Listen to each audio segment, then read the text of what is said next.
আসসালামু আলাইকুম সম্মানিত ভিউয়ার্স, এটা হচ্ছে ইন্দোনেশিয়ান স্মার্ট নেপিয়ার ঘাস।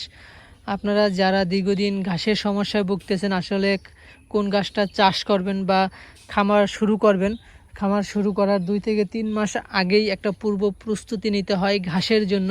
কারণ আপনি খামার শুরু করে দিলেন, গরু অথবা ছাগল খামারে তুললেন, কিন্তু নিয়মিত পর্যাপ্ত পরিমাণ কাঁচা ঘাসের যোগান দিতে পারছেন না, তখন একটা সমস্যা হয়ে থাকে। এজন্য খামার শুরু করার 2 থেকে 3 মাস পূর্বে আপনার কাঁচা ঘাসের পর্যাপ্ত পরিমাণ যোগান দিবেন। অথবা যারা খামার শুরু করে দিয়েছেন, এখন ঘাসের সমস্যায় ভুগতেছেন, অবশ্যই আপনার কাঁচা ঘাস পর্যাপ্ত পরিমাণ রোপণ করা দরকার। আসলে দানাদার বা খড় দিয়ে আসলে পর্যাপ্ত পরিমাণ কাঁচা ঘাসের চাহিদা পূরণ করা যায় না। অবশ্যই কাঁচা ঘাস কম খরচে উৎপাদন করে আপনার গবাদি পশুকে খাওয়াতে হবে, তাহলে আপনার খামারের প্রফিট মার্জিনটা ভালো থাকবে। তো সেই জন্য এটা হচ্ছে ইন্দোনেশিয়ান স্মার্ট নেপিয়ার ঘাস। আপনার ছাগল পালন অথবা গাভী পালন করেন, যেটাই পালন করেন, এই ঘাসটা চাষ করতে পারেন। প্রচুর পরিমাণ জোপালো হয়ে থাকে, দেখুন অনেক বেশি জোপালো হয়ে থাকে। এখানে প্রায় 3 বিঘা জমিতে এই ইন্দোনেশিয়ান স্মার্ট নেপিয়ার ঘাসটা চাষ করা আছে। আমরা এগুলো গরু ছাগলকে খাওয়াই, পাশাপাশি আমরা এখান থেকে কাটিংও বিক্রি করে থাকি। আপনারা যারা কাটিং লাগাতে চান তারা আমাদের সাথে যোগাযোগ করতে পারেন। আমরা সারা বাংলাদেশে কুরিয়ারের মাধ্যমে এই ঘাসের কাটিং ডেলিভারি দিয়ে থাকি। আপনারা যে কোনো জায়গা থেকেই কুরিয়ারের মাধ্যমে সংগ্রহ করতে পারবেন।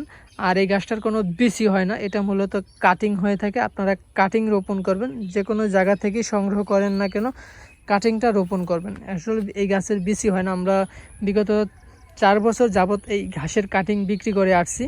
তো এই ঘাসের কোনো বিচি আমরা এখন পর্যন্ত পাইনি। অনেকে ফেসবুকে বিচি বিক্রি করে, অবশ্যই আপনারা বিচিটা সংগ্রহ করবেন না, কাটিং সংগ্রহ করবেন, যে কোনো জায়গা থেকেই সংগ্রহ করেন না কেন।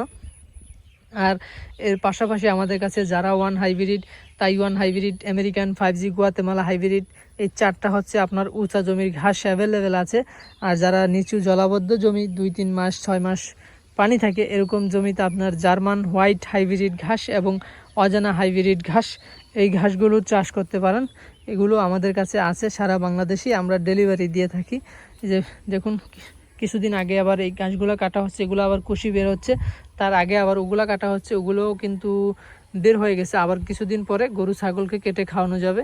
তো দর্শক, আজকে এ পর্যন্তই। আপনারা যারা কাটিং সংগ্রহ করতে চান, রোপণ করতে চান, অবশ্যই আমাদের সাথে যোগাযোগ করতে পারেন। আমরা সারা বাংলাদেশেই কুরিয়ারের মাধ্যমে ডেলিভারি দিয়ে থাকি। আপনারা সকলে ভালো থাকবেন, সুস্থ থাকবেন। আল্লাহ হাফেজ।